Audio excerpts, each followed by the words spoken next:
ಮತ್ತು ನಿನ್ನೆ ಮೈಸೂರಿನಲ್ಲಿ ರೋಡ್ ರಾಬರಿ ನಡೀತಲ್ಲ, ಆ ಪ್ರಕರಣದಲ್ಲಿ ಕೂಡ ಇನ್ನೂ ಯಾವುದೇ ಲೀಡ್ ಸಿಕ್ಕಿಲ್ಲ, ಇಲ್ಲಿವರೆಗೂ ಸಿಕ್ಕಿಲ್ಲ. ಮುಸುಕುಧಾರಿಗಳ ಸುಳಿವು ಅಂತಕ್ಕಂಥದ್ದು. ಆದರೆ ಮಂಡ್ಯದಲ್ಲಿ ಪೊಲೀಸರು ಅಲರ್ಟ್ ಆಗಿದ್ದಾರೆ. ಬ್ಯಾಂಕ್ ಅಧಿಕಾರಿಗಳು ಸಿಬ್ಬಂದಿಗೆ ಪೊಲೀಸರಿಂದ ಭದ್ರತಾ ಪಾಠವನ್ನು ಮಾಡಿದ್ದಾರೆ. ಮಂಡ್ಯ SP ಕಚೇರಿನಲ್ಲಿ ಒಂದು ಸಭೆ ನಡೆದಿತ್ತು. ಬ್ಯಾಂಕ್ಗಳಲ್ಲಿ ಎಷ್ಟು ಜನ ಭದ್ರತಾ ಸಿಬ್ಬಂದಿ ಇರಬೇಕು, CC ಕ್ಯಾಮ್ರಾಗಳು ಎಷ್ಟಿರಬೇಕು, ಯಾವ ಸ್ಥಳದಲ್ಲಿರಬೇಕು, ಕ್ಯಾಶ್ ಕೌಂಟರ್ ನಿರ್ವಹಣೆ ಹೇಗಿರಬೇಕು, ATM ವಾಹನಗಳ ಬಗ್ಗೆ ಜಾಗೃತಿ ಹೇಗಿರಬೇಕು, ಇದೆಲ್ಲದರ ಬಗ್ಗೆ SP ಮಲ್ಲಿಕಾರ್ಜುನ ಬಾಲದಂಡಿ ಅವರು ಸಲಹೆ ಸೂಚನೆಗಳನ್ನು ಕೊಟ್ಟಿದ್ದಾರೆ. ಸಾಮಾನ್ಯವಾಗಿ ಇಂಥ ಘಟನೆಗಳು ನಡೆದಾಗಲೇ ಒಂದಷ್ಟು ದಿನ ನಾವು ಎಚ್ಚೆತ್ಕೊಂಡಿದ್ದೀವಿ ಅಂತ ಹೇಳ್ತಾ ಇರ್ತಾರೆ. ಈಗ ಮೈಸೂರಿನಲ್ಲಾಯಿತು, ಬೀದರ್ನಲ್ಲಾಯಿತು, ಸಹಜವಾಗಿ ಎಲ್ಲ ಕಡೆಯಲ್ಲೂ ಕೂಡ ಒಂದಷ್ಟು ಅಲರ್ಟ್ ಆಗಿದ್ದಾರೆ ಅಂತ. ಈಗ ಬ್ಯಾಂಕ್ ATM ದರೋಡೆ ಆದಾಗ ಬೆಂಗಳೂರು ATMಗಳ ಬಗ್ಗೆ ಎಲ್ಲ ನಾವೊಂದು ರಿಯಾಲಿಟಿ ಚೆಕ್ ಮಾಡಿ, ಸೆಕ್ಯೂರಿಟಿ ಗಾರ್ಡ್ಸೇ ಇರಲಿಲ್ಲ.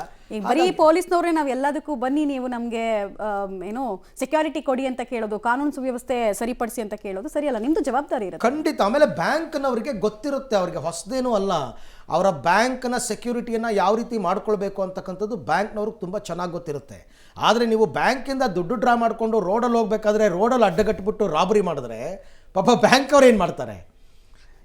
ಇದಕ್ಕೆಲ್ಲ ಏನಂದರೆ ನಾವು ಎಚ್ಚರಿಕೆಯಿಂದ ಇದ್ದೀವಿ ಅಂತ ಜನರಿಗೆ ತೋರಿಸೋದ್ರ ಮುಖಾಂತರ ಜನರಿಗೆ ಒಂದಷ್ಟು ಧೈರ್ಯ ತುಂಬುವಂತಹ ಕೆಲಸಗಳು ಆಗಬೇಕು. ಅದಾಗ್ತಾ ಇದೆ ಅಷ್ಟೇ.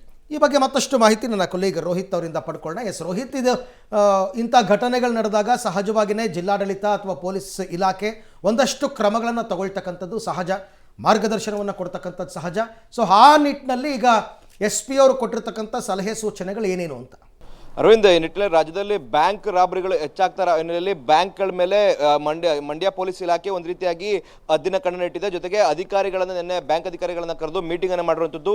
ಅಂದ್ರೆ ಏನು ಬ್ಯಾಂಕ್ನಲ್ಲಿ ಎಷ್ಟು CC ಕ್ಯಾಮ್ರಾಗಳು ನಿರ್ವಹಣೆ ಮಾಡಬೇಕು, ಅದು ಕೂಡ ಎಲ್ಲೆಲ್ಲಿ CC ಕ್ಯಾಮ್ರಾಗಳು ಇರಬೇಕು, ಮತ್ತೆ ಅಲಾರಾಮ್ ಹೇಗೆ ಎಲ್ಲ ಅಲರ್ಟ್ ಅನ್ನ ಕೊಡಬೇಕು ಅನ್ನೋ ನಿಟ್ಟಿನಲ್ಲಿ ಕೂಡ ಒಂದಷ್ಟು ಸೂಚನೆ ಕೊಟ್ಟಿದ್ದಾರೆ. ಜೊತೆಗೆ ಭದ್ರತಾ ಸಿಬ್ಬಂದಿಗಳು ಎಷ್ಟು ಅಂದ್ರೆ ಬ್ಯಾಂಕ್ನ ಅಳತೆಯನ್ನು ನೋಡಿಕೊಂಡು ಎಷ್ಟು ಸಿಬ್ಬಂದಿಗಳನ್ನ ನಿಯೋಜನೆ ಮಾಡಬೇಕು ಅನ್ನೋ ನಿಟ್ಟಿನಲ್ಲಿ ಕೂಡ ಸೂಚನೆ ನೀಡಿದ್ದಾರೆ.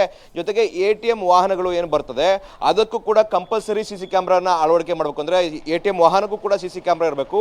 ಜೊತೆಗೆ ಭದ್ರತೆ ವಿಚಾರ ಕೂಡ ಒಂದಷ್ಟು ಸಿಬ್ಬಂದಿಗಳು ಕೂಡ ಅಧಿಕ ಪ್ರಮಾಣದಲ್ಲಿ ಇರಬೇಕು.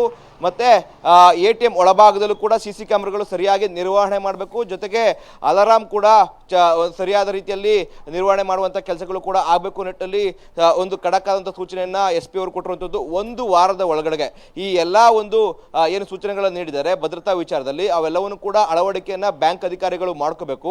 ಅದಾದ ಬಳಿಕವಾಗಿ ಒಂದು ವಾರವಾದ ಬಳಿಕವಾಗಿ ಪೊಲೀಸ್ ಅಧಿಕಾರಿಗಳೇ ಕೂಡ ಸ್ವತಃ ಬ್ಯಾಂಕ್ಗಳಿಗೆ ಭೇಟಿ ನೀಡಿ ಆ ಒಂದು ಕೆಲಸಗಳಾಗಿದೆಯಾ ಅಂತೇಳಿ ಕೂಡ ಪರಿಶೀಲನೆ ಮಾಡೋ ನಿಟ್ಟಿನಲ್ಲಿ ಒಂದು ಪೊಲೀಸ್ ಅಧಿಕಾರಿಗಳು ಕೂಡ SP ಅವರು ಗಡುವು ನೀಡಿದ್ದಾರೆ. ಒಂದು ವಾರದ ಬಳಿಕವಾಗಿ ಈ ಒಂದು ಕಾರ್ಯನಿರ್ವಹಣೆ ಆಗಲಿಲ್ಲ ಅಂತಂದ್ರೆ ಅಂತ ಅಧಿಕಾರಿಗಳ ವಿರುದ್ಧವಾಗಿ ಒಂದಷ್ಟು ಅಂದ್ರೆ ಅವರ ಮೇಲಧಿಕಾರಿಗಳಿಗೆ ಕ್ರಮ ವಹಿಸುವ ನಿಟ್ಟಿನಲ್ಲಿ ಕೂಡ ಪತ್ರ ಬರೆಯುವಂತಹ ಕೆಲಸಗಳು ಕೂಡ ಆಗುತ್ತೆ. ಸದ್ಯಕ್ಕೆ ಎಲ್ಲಾ ಬ್ಯಾಂಕ್ ಅಧಿಕಾರಿಗಳು ತಮ್ಮ ತಮ್ಮ ಬ್ಯಾಂಕ್ನ ವ್ಯಾಪ್ತಿಯಲ್ಲಿ ಭದ್ರತೆಯನ್ನು ಹೆಚ್ಚಿಕೊಳ್ಳುವ ನಿಟ್ಟಿನಲ್ಲಿ ಕೂಡ ನಾವು ಎಲ್ಲ ಕೆಲಸ ಕಾರ್ಯೋನ್ಮುಖ ಆಗ್ತೀವಿ ನಿಟ್ಟಿನಲ್ಲಿ ಪೊಲೀಸ್ ಅಧಿಕಾರಿಗಳು ತಿಳಿಸಿದ್ದಾರೆ. ಎಷ್ಟರ ಮಟ್ಟಿಗೆ ಇದು ವರ್ಕೌಟ್ ಆಗುತ್ತೆ ಅನ್ನೋದನ್ನ ಕಾದ್ ನೋಡ್ಬೇಕಾಗಿರುವಂಥದ್ದು. Arvind, right, thank you. ತಮ್ಮ ಎಲ್ಲ ಮಾಹಿತಿಗೆ ಧನ್ಯವಾದ. ವರ್ಕೌಟ್ ಆಗುತ್ತೆ, ಯಾಕಾಗಲ್ಲ? ಸ್ವಲ್ಪ ಮಟ್ಟಿಗಾದರೂ ಜನರಿಗೆ ಅದರ ಬಗ್ಗೆ ಅವೇರ್ನೆಸ್ ಕ್ರಿಯೇಟ್ ಆಗಬೇಕಲ್ಲ.